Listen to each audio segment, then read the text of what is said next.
Okay, we start with IELTS speaking part 1 here. Do you use a perfume?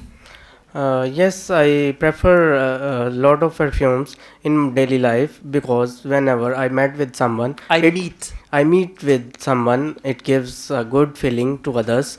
So I usually prefer to use perfumes. Excellent, very good. Let's go on.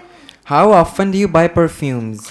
Quietly, I don't buy perfumes because lot of peoples are giving as a gift to me. So I have a lot of collections. So I'm not interested to buy because most of the time I found perfumes are very costly. Excellent, very good. Let's go on. Describe your favorite perfume. There is a one perfume which I love to use in daily life, which is Gucci. Some which is eternity.